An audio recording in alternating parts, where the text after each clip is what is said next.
noches a toda nuestra audiencia. Un saludo enorme hasta sus casas. Que la paz del Señor esté con ustedes. Estamos en su programa A la Luz de la Biblia, en una serie de capítulos que están muy buenos, muy fuertes, pero sobre todo muy edificantes, que son textos fuera de contexto. Ya estamos en el tercer capítulo y voy a dar la bienvenida a mis coanfitriones, Pastor Gustavo, Pastor Roberto. Por favor, una salutación a las personas que nos ven. Amén, buenas noches, buenos días, buenas tardes, hermanos, todos los que nos están viendo en diferentes horarios a través del internet, en Facebook, también en YouTube estamos, y esperamos también entrar a otras plataformas también. Los saludo con el amor del Señor. Les pido que también le pongan un like, también compartan este video a los hermanos de su iglesia o algunos tal vez que usted quiera que también tengan, ¿no?, que escuchen y que abran los ojos y que vean también cómo se debe interpretar la palabra del Señor. ¿Amén? Bienvenidos a su programa A la Luz de la Biblia, y empezamos con este programa Textos fuera de contextos. Esta noche vamos a analizar otro versículo que está bien mal usado en estos tiempos. Bienvenidos a su programa, queridos hermanos, hermanas. Bueno, ahora vamos a comenzar directamente desarrollando todo lo que se va a hablar hoy día, pero prácticamente hoy día vamos a hablar de un capítulo específico, ¿no? Es Jeremías 29:11, que dice así: porque yo sé los pensamientos que tengo acerca de vosotros, dice Jehová, pensamientos de paz y no de mal, para daros el fin que esperáis. Pastor Gustavo, ¿qué podemos decir de este Amén. Bueno, versículo?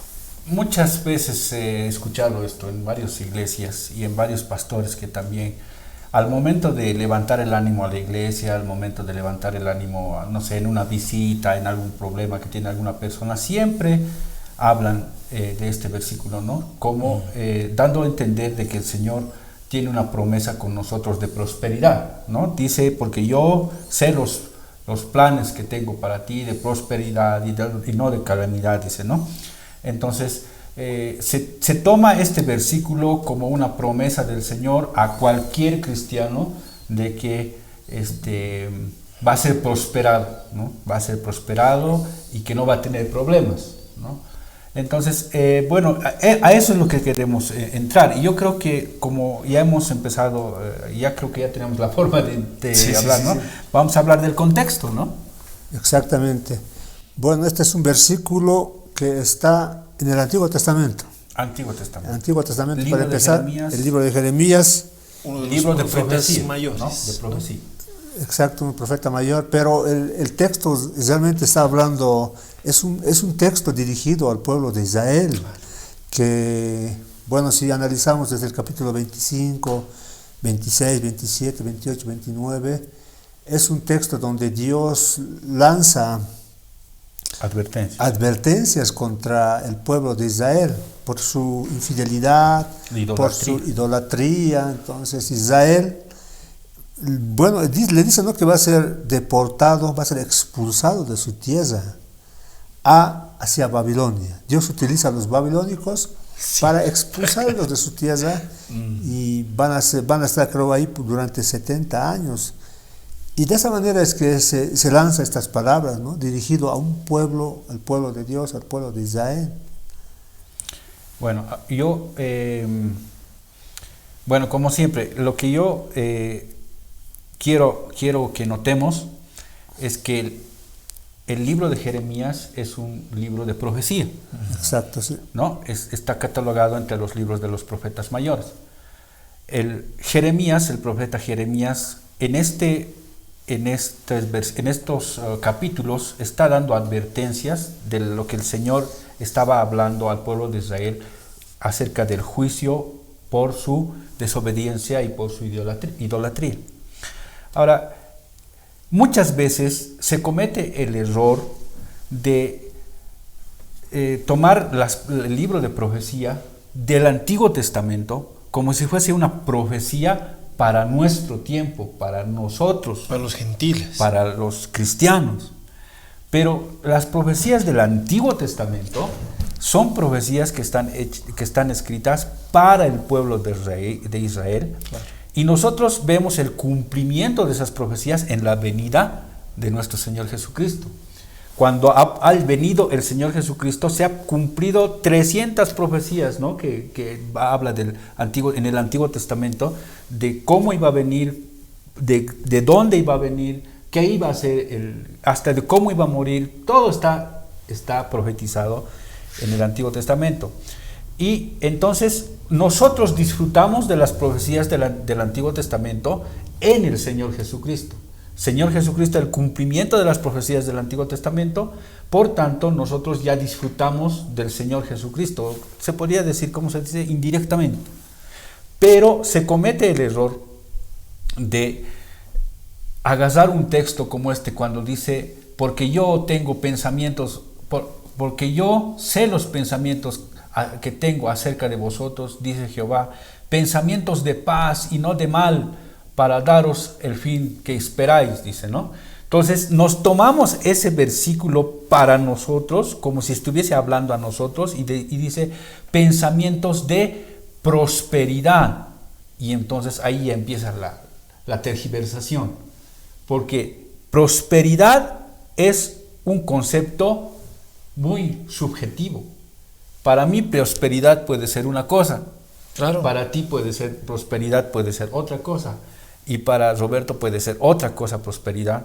Y para el mundo también. Y para el mundo es otra, ¿no? Otra cosa. Así que eso, en ese error incurrimos cuando tratamos de agarrar un solo versículo, ¿verdad?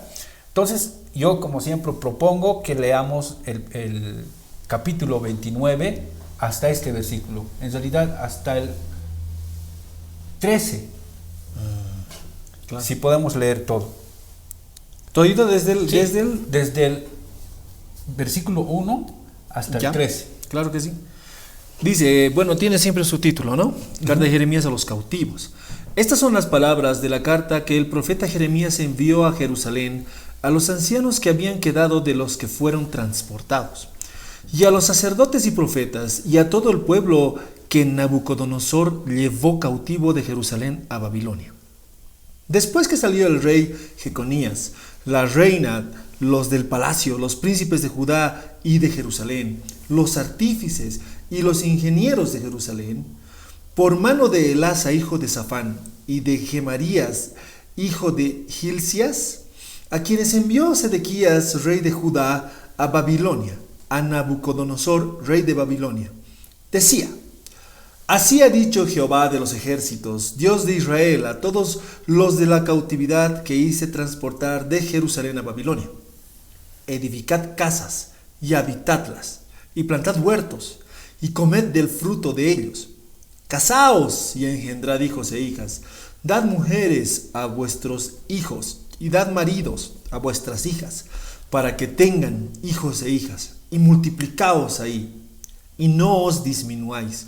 Y procurad la paz de la ciudad a la cual os hice transportar, y rogad por ella a Jehová, porque en su paz tendréis vosotros paz. Porque así ha dicho Jehová de los ejércitos, Dios de Israel: no os engañen vuestros profetas que están entre vosotros, ni vuestros adivinos, ni atendáis a los sueños que soñáis, porque falsamente os profetizan ellos en mi nombre. No los envié, ha dicho Jehová. Porque así dijo Jehová: cuando en Babilonia se cumplan los 70 años, yo os visitaré, y despertaré sobre vosotros mi buena palabra, para haceros volver a este lugar. Porque yo sé los pensamientos que tengo acerca de vosotros, dice Jehová, pensamientos de paz y no de mal, para daros el fin que esperáis. ¿Continuó? Sí, entonces me invocaréis, y vendréis y oraréis a mí, y yo os diré: y me buscaréis y me hallaréis, porque me buscaréis de todo vuestro corazón. Amén. Bien, primero lo que tenemos que entender, como siempre tenemos ya por costumbre, que este texto es parte de todo un texto más grande, ¿no ve? De un capítulo. Y hemos leído, digamos, hasta el 13, pero este capítulo tiene hasta el 32, ¿no? Donde se toman muchos más tópicos. Exacto. Pero la idea principal está acá. Ahora, ¿a quién está dirigido? Está dirigido en en el versículo 1 dice, envía a Jerusalén a los ancianos que habían quedado de los que fueron transportados, y a los sacerdotes y a los profetas y a todo el pueblo que Nabucodonosor llevó cautivo de Jerusalén a Babilonia. Entonces, ¿a quiénes estaba dirigido? Al pueblo de Israel. En el contexto del rey Nabucodonosor, claro, ¿no? A nosotros, no a nosotros. Ahora, una cosa muy peculiar que sucede es que a nosotros nos gusta agarrarnos, apoderarnos de las promesas del Señor, las que dicen prosperidad y alegría y felicidad y todo lo demás. Pero no nos gusta agarrarnos o pedir al Señor, exigir las promesas que exigen sufrimiento, que exigen dolor, que exigen como pena, en este contexto. Como en este contexto. Ahora, ¿de qué está hablando aquí? Este es una respuesta al versículo 25:11, al capítulo 25:11. Iremos al capítulo 25:11. ¿Qué es lo que Jeremías les había dicho al pueblo de Israel? Por el hecho de que por su desobediencia, por su idolatría, por todo lo que estaban haciendo, ¿qué es lo que Jeremías les había dicho? 25:11, a ver, léelo, hermano. Ya. Toda esta tierra será puesta en ruinas, en espanto, y servirán estas naciones al rey de Babilonia 70 años. El 70 que ya estaba allá. Ahí está, ¿no? Eso es lo que Jeremías les ha dicho. El Señor le había dicho, ve y diles que por 70 años van a ser esclavos. Jeremías fue y les dijo, ¿no? Y no solo eso, les dijo muchas otras cosas más que están ahí en los siguientes, pero este versículo en realidad es la respuesta a ese otro versículo, ¿no? Ese es, digamos, el origen, ¿no? Cuando Jeremías les dice que van a ser deportados a Babilonia. Entonces, eso es lo que nosotros también, si nos apropiamos de este versículo, de que el Señor tiene pensamientos de prosperidad para nosotros, también tendríamos que apropiarnos el otro versículo, ¿no ve? De que el Señor está diciendo que nuestra tierra va a ser asolada y todo lo demás. Y esos versículos no se tocan, ¿no? No se tocan, ¿no? No los conectan, ¿verdad? Solo agarran el versículo que nos interesa. Lo que nos motiva. Lo que nos motiva, lo que nos da ganas, no sé, los que nos da fuerza. Y el versículo origen, ¿no? De ahí tenemos que darnos cuenta de que se está hablando acá, no de los cristianos de este tiempo, está hablándose específicamente de los cristianos, del pueblo de Israel en ese tiempo, ¿no? Es así, ¿no? Entonces, analizando el contexto, aquí el primer problema que encontramos que esta palabra no se aplica a nosotros, a los creyentes, es que su contexto nos indica claramente que está dirigido al pueblo de Israel.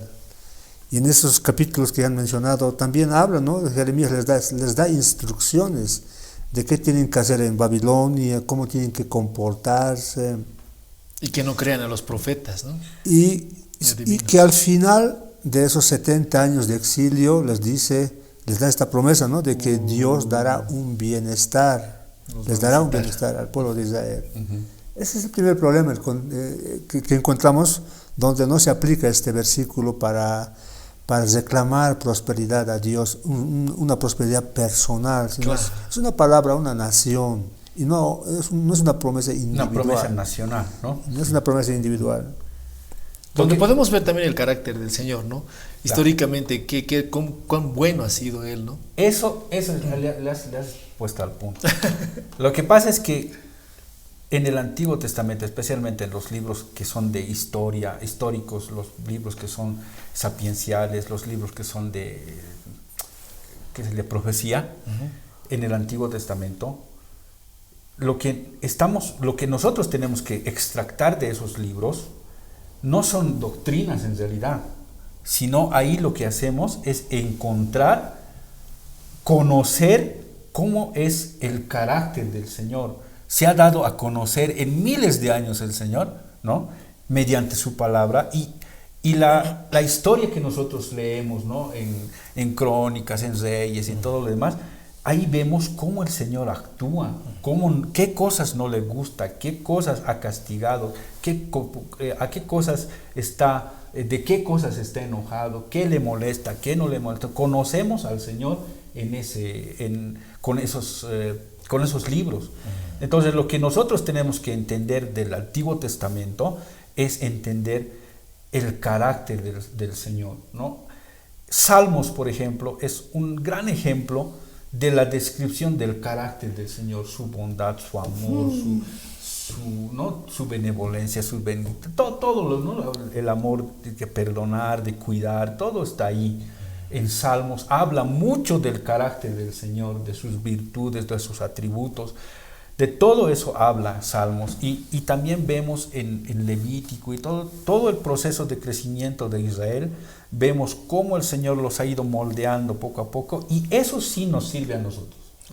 Eso sí nos sirve a nosotros, porque ahí conocemos cómo el Señor reaccionaría ante situaciones a las que nosotros nos enfrentamos ya en este día, en este tiempo, ¿no? Porque eso atacan justamente, ¿no? En estos tiempos tratan de dividir que son dos dioses, ¿no? Cristo es un dios y el Jehová es malvado, y tratan de, como no entienden, digamos, todos los libros históricos, entonces tratan de mostrarnos que no son compatibles, ¿no? Y vemos la compatibilidad cada rato. Claro, es lo que hacía Marción, ¿no?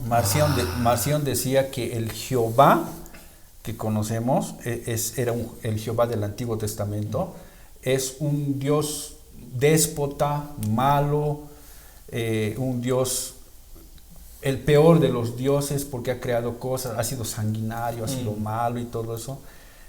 Y estamos hablando en el Nuevo Testamento de Jesucristo, que tiene un padre, pero que no es Jehová. O sea, es medio raro su forma de pensar. Por eso Marción lo que hizo es cambiar el Antiguo Testamento, en realidad matarlo al Antiguo Testamento, buscar solamente las cosas lindas, y el Nuevo Testamento tergiversándolo. Y ahí hubo un sínodo, ¿no? Un sínodo en el que los primeros cristianos ya le pusieron como el primer hereje a Marción, porque hizo esa división, ¿no? Esa división, porque no le gustaba el Jehová del Antiguo Testamento. Y hay muchos que se van contra eso, ¿no? Jehová, tu Dios ha matado tanta gente, que tu Dios ha hecho esto, y conquistaba, mataba, era sangriento y era todo esto, ¿no? Pero lo que nosotros tenemos que entender es que en todo ese lapso de tiempo en que Jehová ha ido haciendo este tipo de cosas, era porque esta gente pues se estaba pasando de la raya, ¿no? Era realmente gente que se merecía todo ese tipo de cosas. Entonces Jehová en todo ese tiempo ha ido mostrando su poder, su grandeza, su gloria, su ira, ¿no? Ha ido mostrándonos, y lo que nosotros tenemos que extractar ya de eso es el carácter del Señor, ¿no? Ya sabemos cómo reaccionaría el Señor, porque ya tenemos antecedentes, ¿no? Con Sodoma y Gomorra y con tantas cosas, ¿no? Es así, ¿no? Entonces el primer problema, como dijimos, es el contexto dirigido hacia Israel, pero también el siguiente problema es que, miren, a ver, si decimos, si Dios me está prometiendo que Él tiene planes para prosperarme, entonces su plan debe ser complacerme a mí. Y así creo que no funciona, ¿no? A cada individuo, no funciona así. Antropocentrismo. Claro, a eso me voy cuando digo, o sea, para mí puede ser una cosa la prosperidad, ¿no? Para ti es otra, ¿no?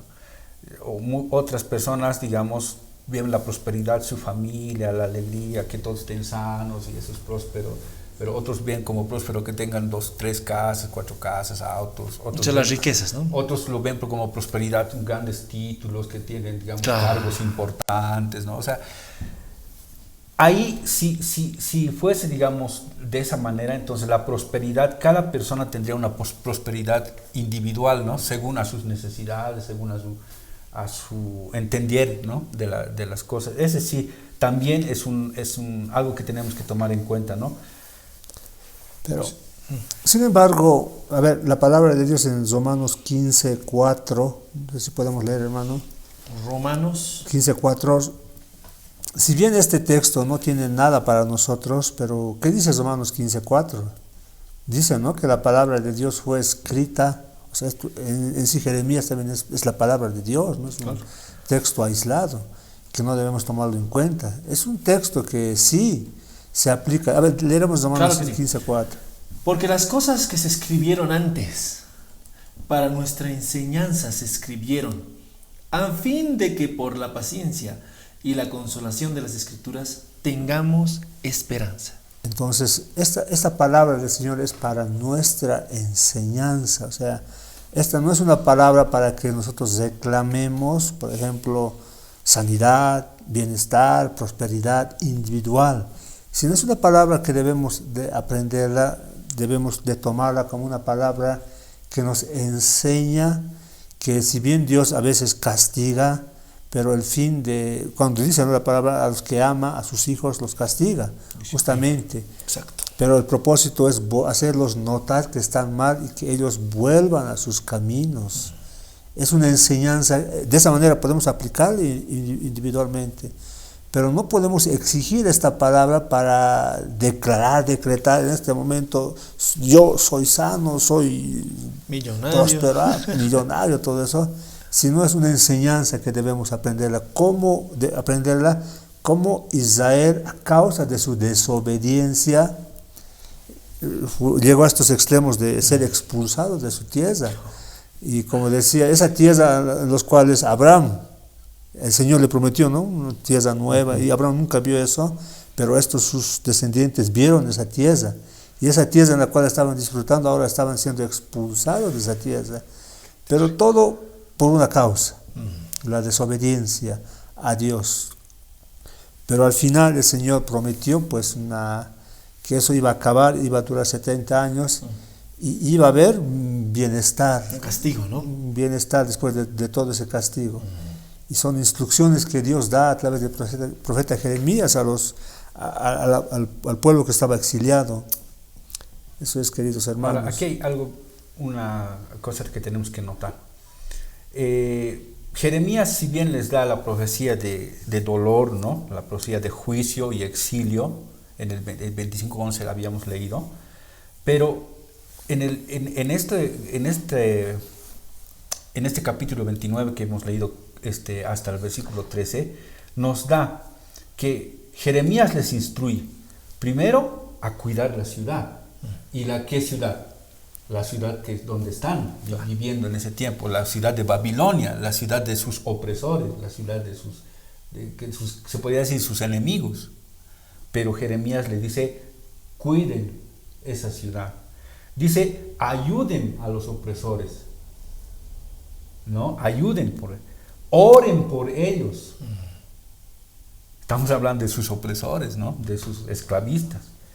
Y luego les dice, no escuchen o huyan del engaño y no escuchen a los falsos profetas.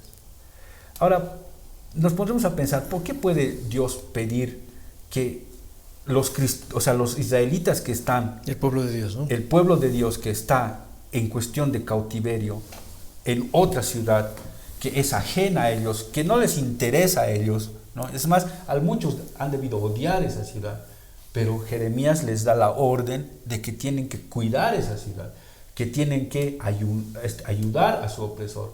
Dice que se tienen que casar, ¿no?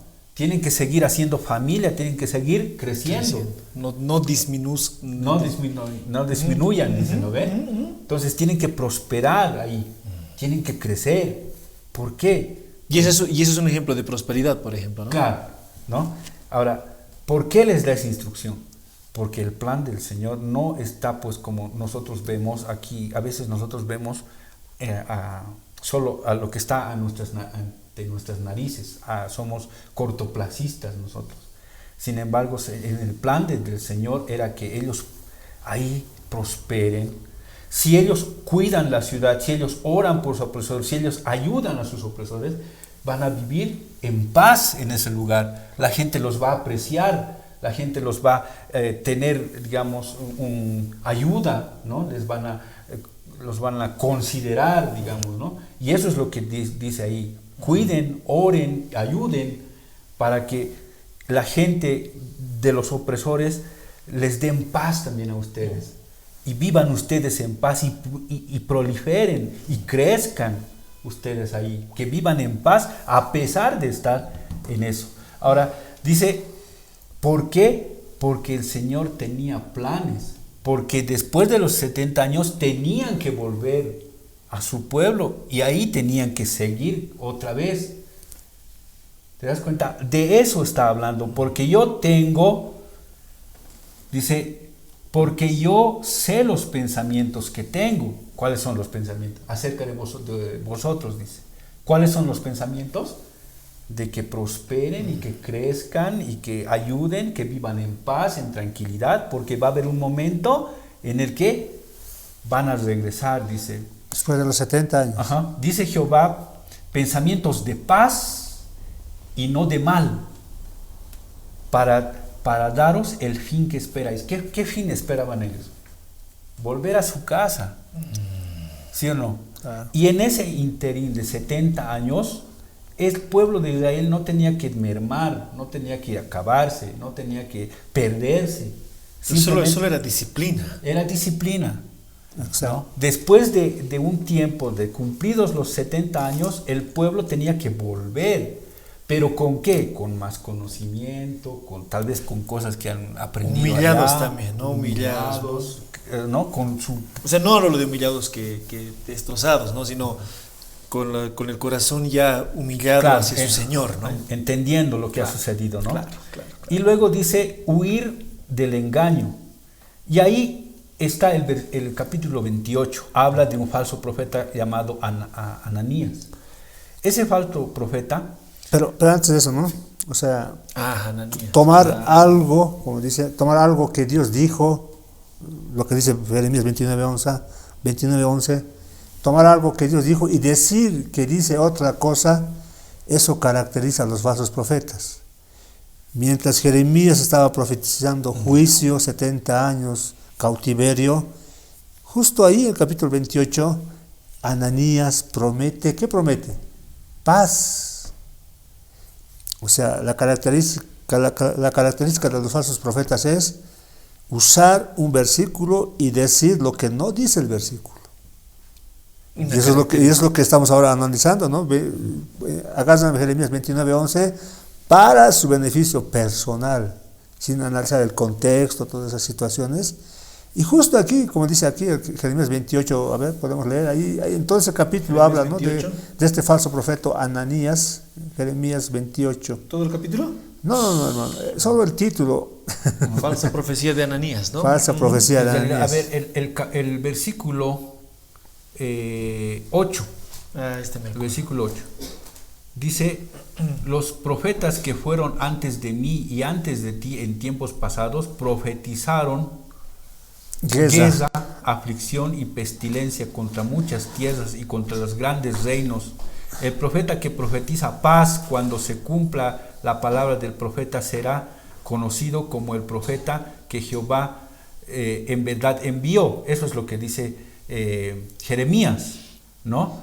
Pero no. Lo que pasa es que Ananías era el que había dicho que iban a recuperar todo el oro de sus utensilios, se les va a entregar, y les estaba diciendo que iban a tener con eso sus riquezas de vuelta, ¿no? Claro, pero esto es lo que le está diciendo Jeremías a Ananías. Más adelante... El versículo 10, ¿qué dice? A ver. Entonces, dice, el profeta Ananías quitó el yugo del cuello del profeta Jeremías y lo quebró. O sea, este profeta Ananías, después de profetizar algo falso, de decir que viene paz, y el que está mintiendo es Jeremías y no Ananías, estaba diciendo algo, estaba tomando algo que Dios dijo, pero estaba diciendo otra cosa, una característica de los falsos profetas. Ahí está, el 15 dice, entonces dijo el profeta Jeremías al profeta Ananías, ahora oye Ananías, Jehová no te envió y tú has hecho confiar en mentira a este pueblo. Por tanto, así ha dicho Jehová, he aquí que yo te quito de sobre la faz de la tierra, morirás este año porque hablaste rebelión contra Jehová, y en el mismo año murió Ananías en el mes séptimo. Entonces, si te pones a pensar, si Dios en este tiempo fuese así de drástico como era antes, ¿cuántos caerían muertos, no? Exactamente. Una mortandad terrible. ¿Cuántos caerían en pleno altar? ¿No? Porque agarran un texto y le hacen decir cosas que no dice. Y a eso es, digamos, lo que estamos tratando de atacar, ¿no? Con estos programas. Entonces, cuando dice huyan del engaño y huyan de los falsos profetas, Jeremías está tratando de que los israelitas no solamente no escuchen a los falsos profetas de dentro de los adivinos y demás que están dentro de Israel, sino también de los que están afuera, ¿no? De las naciones paganas, de los que están en Babilonia y sus dioses y todo lo demás. Cuídense, aléjense de ellos, ¿cómo se dice? Huyan de ellos, no se contaminen con ellos. ¿Por qué? Porque ellos tenían que volver a su pueblo, ¿no? A su tierra tenían que volver. Así es, hermanos. Entonces hay que tener mucho cuidado en utilizar los versículos sacándolos del contexto. Si Dios es un Dios de bendición, no es que no sea de bendición. Claro. Y existen otros versículos más directos donde nos promete bendición Dios. Pero la bendición más grande que nosotros podemos recibir no son los bienes materiales, no estamos diciendo que eso está mal, ¿no? O conseguir algunos títulos profesionales o ser famoso, no. La bendición más grande que el ser humano puede recibir es a Cristo en su corazón, ¿no? Y la enseñanza también podemos aplicarla de esta deportación, de la rebeldía de Israel, y luego el Señor promete un bienestar futuro después de los 70 años. Es que nosotros también podemos estar así, andando rebeldes. Y a veces el Señor nos mete en disciplina. Nos pone gobernantes malvados. Tiene sus propósitos. Y la bendición final, la bendición grande que todos nosotros vamos a recibir es que un día vamos a estar en la presencia de Dios por eternidad. A través de Jesucristo. Jesucristo es nuestra bendición mayor. Eso podríamos acotar este versículo, ¿no? Bueno, entonces alguien podría decir, ¿no? Entonces, esta promesa del Señor de que tiene buenos pensamientos para nosotros, de paz y todo, ¿no aplica a nosotros? No, aplica a nosotros, pero no desde ese punto de vista, ¿no? No desde ese punto de vista, sino conociendo el carácter del Señor.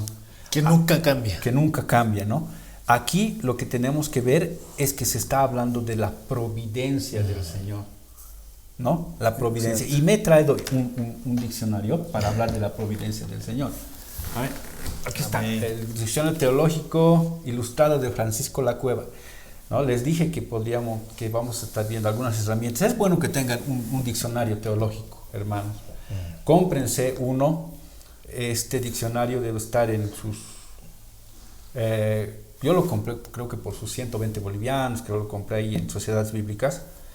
Entonces, es bueno que lo tengan porque hay palabras que en un diccionario normal tienen un significado y en un diccionario teológico tiene otro significado. Es que el otro es un diccionario humanista, ¿no? Claro, es un general, ¿no? Pero aquí lo que nos interesa es un diccionario teológico. Ahora yo he buscado de Dios, la providencia del Señor. Y tengo marcado un párrafo pequeño nada más. Dice: si se estudia la palabra de Dios en todo su contexto, vemos que la providencia supone una presencia eficaz del futuro. Nada puede tomar a Dios por sorpresa, ni siquiera el mal. Dios lo prevé, pero de ordinario no impide el mal físico, porque no quiere violar las leyes generales de la naturaleza. Bueno, y es grande, ¿no? Pero lo que tenemos que entender acá es que el Señor en su providencia ya había previsto todas las cosas que iban a pasar con Israel. Desde que ellos habían fallado y estaban ahí desde Manasés, ¿no? Que era el hijo de el peor rey de Israel, Manasés, que había sacrificado a sus hijos a Moloch, que había edificado los altares a los, ¿no? Ha hecho tantas cosas, y de ahí que ha empezado a caer Israel, ha llegado hasta el punto de la idolatría, tanto que el Señor dijo: no, aquí hay que disciplinarlos, ¿no? Y ha previsto que sucedan todas estas cosas en su provisión, que Él sabía ya el final. Después de los 70 años, ¿qué tenía que suceder? La vuelta, y qué tenía que pasar. El Señor ya lo sabía, ya lo ha previsto. Nada se le puede escapar.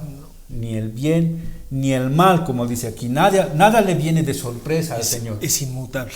Nada le viene de sorpresa. No es que alguna cosa pasa y dice el Señor, uy, ¿qué pasó? ¿Y ahora cómo reacciono? No, Él ya lo tenía previsto todo, ¿no? Por eso dice, yo tengo pensamientos de paz acerca de ustedes, dice, ¿no? Yo tengo pensamientos, y ustedes no saben lo que yo pienso, ¿no? Y Él dice, yo ya tenía, todas esas cosas ya las tenía pensadas, y sé que ustedes van a volver, por tanto, en el lugar donde están, cuiden la ciudad, ayuden al opresor, oren por ellos, vivan en paz, crezcan, prosperen, porque van a regresar. Y cuando regresen, ahí está ya el versículo 12, dice, entonces me invocaréis y vendréis y oraréis a mí, y yo os oiré, y me buscaréis y me hallaréis, porque me buscaréis de todo vuestro corazón. No es lo que tú dijiste, ya volvieron, pero humillados, ya aprendiendo la lección, ¿no? Así es.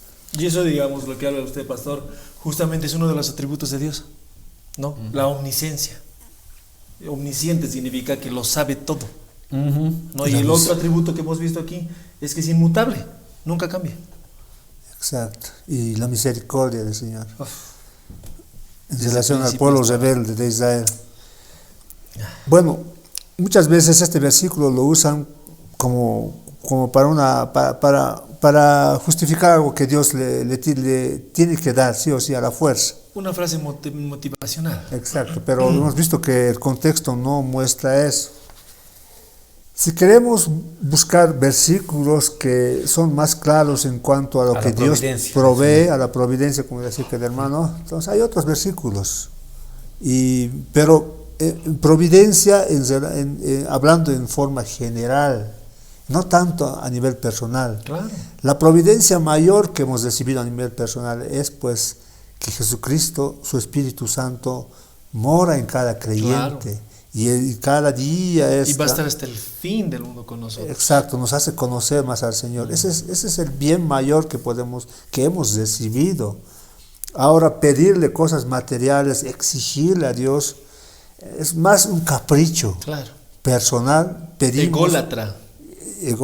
No, así es. Estamos pidiendo para nuestros placeres. Claro.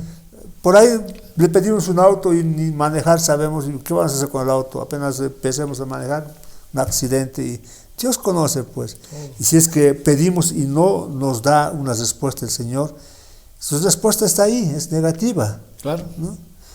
Dios a la nación de Israel prometió, o sea, a causa de este castigo, como decía, después del castigo, el pueblo de Israel se humilló delante del Señor, ¿no? Pero Dios es un Dios proveedor, no es que no sea un proveedor, pero es un proveedor, por ejemplo, como dice aquí el texto de Hebreos 1.3, Colosenses 1.17, Dios es el que constantemente sostiene el universo, y es una provisión grande. ¿Cuántas toneladas pesará el mundo? ¿Quién lo sostiene? Y ni gracias sabemos dar nosotros. ¿Quién nos da la luz? ¿Quién nos da los alimentos? ¿Quién provee? ¿Quién alimenta a los animales? ¿Quién nos da el aire, el oxígeno? ¿Acaso eso no es providencia del Señor? Es providencia, ¿verdad, no, hermano? Por Él fueron creadas las cosas y por Él se sostienen, dicen, ¿no? Y de paso el Señor guía nuestros pasos diariamente, nos da vida, nos libra de accidentes, de enfermedades muchas veces, cosas que podemos nosotros estar sufriendo en este momento, pero el Señor en su providencia nos cuida en todo momento, cada segundo de nuestras vidas. Y de eso a veces, como pasos son normales, ni siquiera le agradecemos a Dios por la familia, por el hogar, por el alimento, por su gran amor, su bondad. Y utilizamos estos versículos fuera de contextos para satisfacer nuestros ¿cómo se diría? Placeres. Nuestros placeres. Deseos carnales. Deseos carnales. Nuestras pasiones. ¿No? Le decimos, dame Dios dinero. Están pidiendo todo el tiempo dinero. Pero si estamos bien sanos. Claro. Si nuestros hijos están bien, nuestras esposas. ¿Para qué más dinero? Tal vez el dinero que nos dé o aumente, haga que nos alejemos del Señor. Claro, no sabemos. Exactamente. Dios nos da lo que necesitamos. ¿no? Es así. Sí, dice, ¿no? La palabra, Señor, no me des poco para que te maldiga, no me des mucho para que me olvide de ti, dame lo necesario, ¿no? Lo justo. ¿No? Pero ya lo he dicho, ¿no? Siempre decía, los aves del cielo se los alimentan más a ustedes. Sí, es en la provisión del Señor, ¿no? Nosotros vivimos, tenemos que entender en esta historia, también tenemos que entender que el Señor es poderoso para cumplir con sus promesas, ¿no? Él cumple con sus promesas, Él cumple con lo que Él tiene planificado, su plan de redención. Tenemos que estar seguros que se va a cumplir. Todo lo que Él nos ha prometido en el lapso de no sé cuántos años se va a cumplir, porque Él no cambia y Él lo que promete lo cumple, ¿no? Eso es lo que nosotros tenemos que aprender de esta historia. Pero no solo eso, ¿no? También tenemos que aprender la parte mala. O sea, la desobediencia acarrea siempre malas cosas. Y ponemos nuestro contexto ahorita. O sea, también somos aquí muy paganos. También las iglesias están alejadas del Señor. Y si vemos cómo era Nabucodonosor, ¿no será algo parecido en nuestro contexto? Los gobernantes que tenemos. Exactamente. Para disciplina. O sea, suena duro, pero es así. Se dice que cada país tiene el gobierno que merece, ¿no? Y a veces los gobernantes que merece. Entonces, puede ser, no, pues toda la autoridad es puesta por Dios. Y además, pero yo digo, en esta historia, Dios les ha enseñado cómo tenían que después comportarse, ¿no? Exacto. Y eso también se podrá poner en nuestro contexto actual, porque yo veo bastante similitud, tanto paganismo que tenemos en nuestro país, en nuestras ciudades. Un gobernador que nos quiere alejar del Señor. Exactamente, así es. Pero como te les dije, la provisión mayor que Dios nos ha dado es Jesucristo. Y como dice aquí Jeremías 29, 11, ¿qué nos prometió el Señor? Bueno, que el versículo que estamos utilizando, ¿qué es lo que están utilizando los hermanos de hoy en día?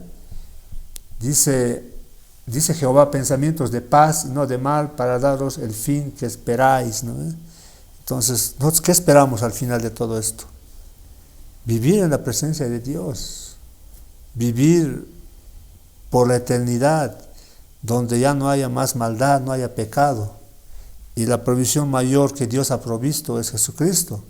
Y solo por medio de Él es que vamos a recibir esta provisión que Dios ha prometido a Israel y promete a todo aquel que se arrepiente de sus pecados. Entonces, la provisión más grande no es una cosa.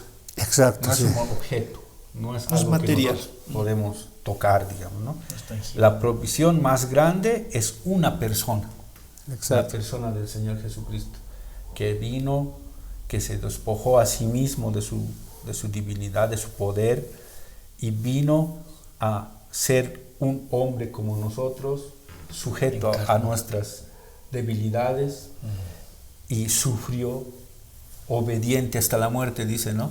Y muerte de cruz. Y Él nos ha dado todo lo que ha sido prometido desde el Antiguo Testamento, desde el Génesis, ¿no? Ha sido prometido, y en Él tenemos todo, estamos completos, dice, ¿no? En Él.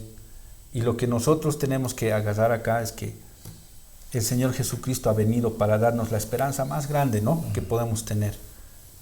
La esperanza de estar al lado del Padre, al lado del Señor Jesucristo, en la eternidad. Esa es nuestra más grande alegría, la más grande provisión que ha dado el Señor. Y agradecimiento, ¿no? Y tenemos que entender que también que en toda la Biblia, desde el Génesis hasta el Apocalipsis, todo apunta a Cristo. A Cristo. Todo lo que ha sucedido en esos miles de años, todo termina en el Señor Jesucristo. Todo se cumple en el Señor Jesucristo. El plan redentor del Padre, ¿no? Su promesa se cumple en el Señor Jesucristo. Y este versículo que estamos leyendo acá, si bien no lo podemos agarrar así directamente como una promesa hacia nosotros, personal que nosotros podemos exigir, tenemos que entender que es parte del plan de la provisión del Señor, ¿no? Parte de todo lo como Él se ha revelado, como Él se ha mostrado hacia nosotros, parte de ese plan es este versículo. No es que no sirve o no, por lo que el hecho de que no está dirigido a nosotros, entonces no lo tomamos en cuenta. No, entendemos que así es como actúa el Señor y también sabemos por ese contexto que nosotros también podemos recibir la provisión del Señor. Estamos en sus manos y Él toma control de nuestra vida, de nuestro destino, de nuestros objetivos, de nuestras metas, ¿no? Eso es lo que nos está enseñando acá, ¿no? Solo Dios tiene planes buenos para los seres humanos. Solo Dios, nadie es más. Solo Dios nos puede dar un futuro y una esperanza verdadera y real, es por medio de Jesucristo. Otra versión de Jeremías 29:11 dice, pues yo sé los planes que tengo para ustedes, dice el Señor. Son planes para lo bueno y no para lo malo, para darles un futuro y una esperanza.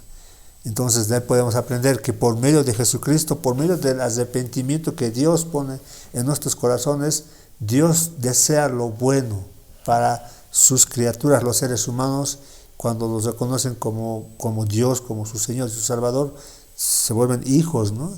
Y los hijos van a estar en un lugar donde el Padre bueno está. Ese es el mensaje, yo pienso que es la enseñanza que debemos sacar de Jeremías 29:11. Es una enseñanza que, bueno, es buena. Trepas. No es que nosotros vamos a desechar este versículo, no podemos desechar, se aplica. Solo que lo estamos contextualizando a su verdadera enseñanza, ¿no? Exacto, ¿sí? No es una enseñanza para satisfacer nuestros caprichos egoístas, o sea, no es un versículo para reclamarle a Dios y satisfacer nuestros caprichos personales egoístas. No es para eso. No es para decirle, Dios, aquí dice tu palabra, por lo tanto, yo declaro que tienes que darme una casa, y si no, me voy. Como si Dios fuera... Como un niño caprichoso. Exacto. Con su papá, ¿no? Es cuando un hijo manipula a su madre y se aparece solo en las malas. No, así no funciona Dios. No funciona Dios. Dios, si bien trabaja con los seres humanos, pero lo trabaja transformándolos día a día, ¿no? Nos transforma el Espíritu Santo todos los días. No somos perfectos ahorita. Dios nos está perfeccionando día a día y un día nos va a llevar a un lugar donde Él nos ha prometido. Tenemos esperanza en esta vida. Nuestra esperanza no está en este mundo, está en la presencia de Dios. Y su palabra nos transforma.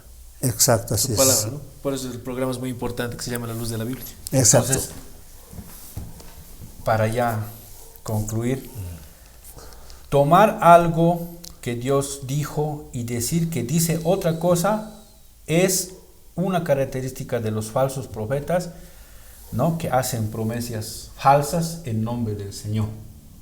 Específicamente como este profeta Ananías. Como este profeta en la Ananías. Época de, y en este tiempo Jeremías. también, ¿verdad? En este tiempo también. Y hay un argentino ahí tipo Tinelli que dijo que en realidad Judas era mejor que Pedro, ¿verdad? Sí. Que se había arrepentido mejor que Pedro, que los 12 discípulos. Entonces, no, pues esas cosas realmente, tomar lo que dice la palabra del Señor y hacerle decir otra cosa, eso es característica de un falso profeta, ¿no? Una enseñanza muy Disney, ¿no? Donde quieren hacer ver a los malos como buenos. ¿De dónde sacaron? No sé. Hay de aquel que dice a lo malo bueno y a lo bueno le dicen malo. Y este gran predicador gigante de grandes carismático, de grandes multitudes, va a tener que darle cuentas al Señor por las cosas que está haciendo él, ¿no? Dios es que va a reclamar de la sangre de los que han caído por tu causa. Eso realmente a mí me ha sorprendido, ¿no? Cómo con qué desfachatez saca la palabra del contexto, ¿no? Cuando en todo el Nuevo Testamento habla de Judas y sus intenciones y cómo era su corazón y cómo todo. Y su fin. Y de pronto que él diga que Judas es el único que en realidad se ha advertido de verdad, entonces, ¿no? Entonces, ese tipo de cosas son características de un falso maestro, ¿no? Y eso es lo que tenemos que dar. Y luego también, si bien no lo vamos a tomar este versículo para nosotros, nos ayuda a que podamos entender el carácter de Dios, cómo Dios se comporta ante diferentes situaciones. Y cuando nosotros conocemos el carácter de Dios, conocemos sus atributos, difícilmente nos desviamos.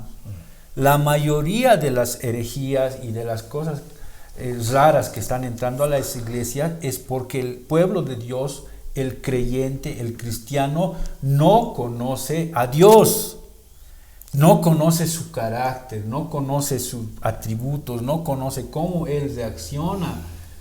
Por eso hace estas cosas, por eso exige, por eso declara, por eso anula y arrebata y todo lo demás, porque no conoce que el Señor tiene todo previsto. De principio hasta el final todo está previsto. ¿Y cómo lo conocemos al Señor? Leyendo su palabra. Y en contexto. Y en contexto. Excelente. Eso sería todo, queridos hermanos. Así creo que queda claro, ¿no? Sí. Sí, bastante claro. Creo que ya estamos más enrumbados, ¿no? Y imagino que también la gente ya está, ¿no? Más también puesta con esta temática de que tienen que escudriñar la palabra. La palabra nos enseña quién es el Señor, quién es Dios, cómo se ha comportado la historia de la humanidad y cómo tenemos que vivir estas épocas, todo. Sí, hay el librito que traje de Rob Haskell de hermenéutica, sí. Da como lo más básico en la hermenéutica, o lo más básico para aprender a interpretar un texto, leer lo que está arribita y leer lo que está abajito. Lo más básico. No leer solamente el versículo suelto, sino leer lo que está más arriba y lo que está más abajo, por lo menos mínimamente, ¿no? Para poder entender en qué situación, a quién se estaba dirigiendo, por qué lo dijo así y demás, ¿no? Cuando agarramos un solo versículo, ahí es donde surgen los problemas, ¿no? Exactamente. Y digamos ya más responsablemente el capítulo y mucho más allá ya el libro, ¿no? Y también el contexto histórico de cómo van surgiendo todas las cosas que han pasado. Por ejemplo, en este caso, el pueblo de Israel, ¿no? Sí, ¿no? Todo viene incluso desde el rey Ezequías, ¿no? Oh, claro. Que pidió 15 años más de vida al Señor. Y estoy estudiando eso y resulta que en esos 15 años nació Manasés, que es el peor rey de Israel. Entonces, si te pones a pensar y dices, si no hubiese pedido al Señor esos 15 años, Manasés no hubiese nacido. Y si Manasés no hubiese nacido, no hubiesen estado llegando a esta situación. Qué complejo. ¿No ve? Entonces, ¿qué pasó? Le torció la mano al Señor, ¿qué sucedió? ¿No? Eso es un motivo de estudio. No, pero nosotros no podemos torcer la mano a Dios. Dios ya tiene todo ya establecido. Estaba en su plan. Nuestra oración solo se tiene que adecuar a su voluntad.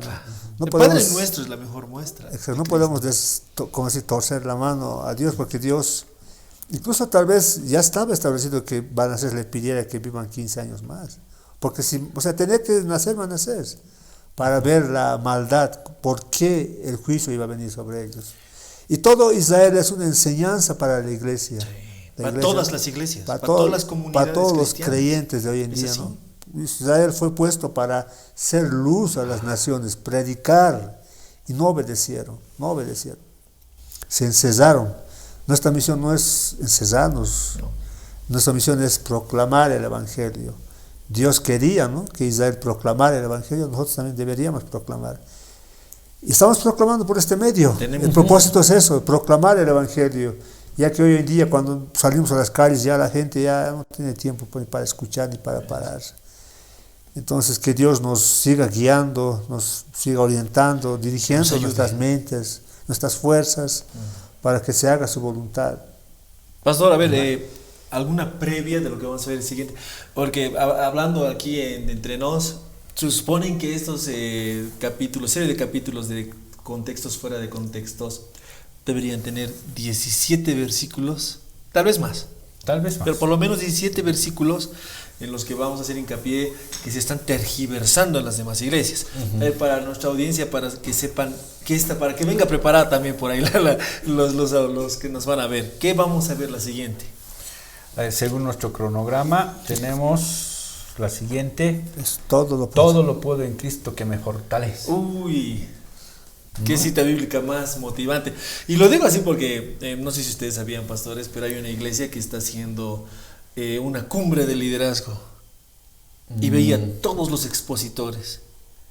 Y todos los expositores solo son coach de emociones. Coach, o sea, para el éxito. Claro, como si nosotros, digamos, hiciéramos una cumbre, no sé, para hablar de la palabra de Dios, e invitamos, no sé, a los que no tienen el entendimiento de la palabra de Dios para que hablen al pueblo. Sí, así es. Complejo. O sea, mal. Y el discurso de estos coaches, Dios me habló, Dios me dijo, soñé, así, ¿no? Sí, sí, como la palabra dice que ya no es revelación privada. Se creen Samueles. Todo lo que Dios tenía que decir ya está establecido en su palabra, está dicho. Todo se cumplió con Cristo. Todo está ahí escrito. Nuestra misión ahora es proclamarla nada más. Y el que cree en su palabra será salvo. Y el que no cree ya fue condenado. Ya está condenado ya porque no ha creído. Dice la palabra. Eso es. Entonces es buenísimo el versículo que la siguiente vez vamos a ver, porque debe tener un contexto hermoso como el de hoy día, muy edificante. Realmente la edificación de este versículo contextualizado es mucho más grande que el que te ponen descontextualizado. Es mucho más fuerte todo lo que nos enseña todo esto. Habla de la provisión del Señor, ¿no? La providencia del Señor. Entonces esa paz te dice, no importa si truene, que vengan tempestades, uno está bien firme en el Señor porque sabe que todo está en su control. Y que el Señor siempre va a cumplir sus promesas, ¿no? Eso es lo más importante, ¿no? A ver, para las salutaciones finales, lógicamente siempre es bueno recalcar que somos la Iglesia Bíblica Cristo es Bien, nuestro mayor patrocinador. Bueno, nuestro patrocinador por excelencia es nuestro Señor, que nos está ayudando a llevar que Él nos permite ir hasta sus hogares mostrándoles su luz perfecta y eterna, pero Él nos permite tener 2 lugares donde hablamos de su palabra, en bellas prédicas que siempre nos dan nuestros pastores, y uno de esos lugares está en la avenida Buenos Aires, número 1887B, a media cuadra antes de la estación del teleférico amarillo allá en Cotauma. Apunten para que puedan venir a escuchar sana doctrina que va a edificar sus vidas y que los va a tener en la piedra, ¿no? Y también estamos en el otro lugar, que es por las tardes, los domingos, que es en Miraflores, cerca del estadio, en la calle Cuba, entre Carrasco y Pasuscanqui. El número es 1684A.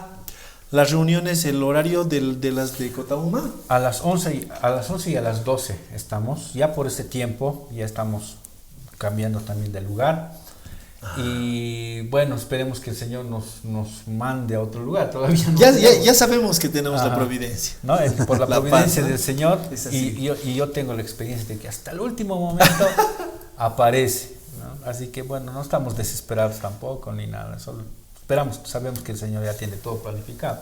Ya está todo hecho, ¿no? Bueno, ha sido una alegría estar con ustedes otra vez. Esperamos nosotros poder compartir el próximo jueves también. Y bueno, hablar sobre este texto también, ¿no? De todo lo puedo en Cristo que me fortalece. Pastor Roberto. Sí, así, de la misma manera, bueno, les agradecemos mucho por habernos escuchado, habernos acompañado esta noche, y que Dios nos bendiga grandemente. La paz del Señor, esas serían mis palabras finales. Bueno, hasta luego a todos, que Dios los bendiga. Síganos por favor, página Facebook, todo. Hasta luego. Hasta luego, queridos hermanos, hermanas, en Cristo Jesús. Amén.